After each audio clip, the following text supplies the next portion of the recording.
আজকের দিনের প্রত্যেক মা বাবারাই চায় मेरा बेटा इंजीनियर बनेगा।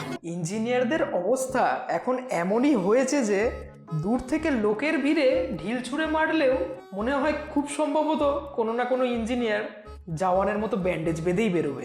আর দেখুন না, ইঞ্জিনিয়ারিং কলেজগুলোর অ্যাডমিশন দেখলে মনে হবে যেন বীরেন্দ্র সেহবাগ ক্রিজে নেমে 6-এর পর 6 হাঁকাচ্ছেন, কিন্তু এদিকে প্লেসমেন্ট দেওয়ার সময় স্পিড দেখে যেন মনে হয় রাহুল দ্রাবিড় ক্রিজে ইটের দেওয়াল তুলে যেন দাঁড়িয়ে আছেন। সোশ্যাল মিডিয়ার মিম থেকে শুরু করে বন্ধুদের আড্ডায় ট্রল করে বেরোনো এই ইঞ্জিনিয়ারদের ঘিরেই আমাদের ডেইলি লাইফ। এই যে ধরুন না, বাড়ি থেকে বেরিয়ে ট্রামে বাসে গাড়িতে করে যাচ্ছি, সেটাও ইঞ্জিনিয়ারদের বানানো। যে রাস্তার ওপর দিয়ে যাচ্ছি সেটাও। কিংবা ধরুন না, রাস্তায় যেতে যেতে আকাশ ছোঁয়া বিল্ডিং, ফ্লাইওভার এগুলো দেখলে যে চোখ আটকে যাচ্ছে, সেটাও ইঞ্জিনিয়ারদেরই বানানো।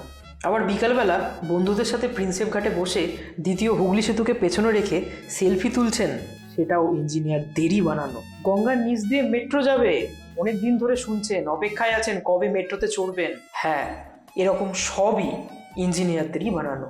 আমাদের জীবনের প্রতিটা মুহূর্তকে সুন্দরময় করে তোলে আমাদের ইঞ্জিনিয়ার ভাই বন্ধুরাই। আজ হ্যাপি ইঞ্জিনিয়ার্স ডে। তাই অন্তত আজকের দিনের জন্য আপনি আপনার ইঞ্জিনিয়ার বন্ধুকে ভিডিওটি শেয়ার করে ধন্যবাদ জানান।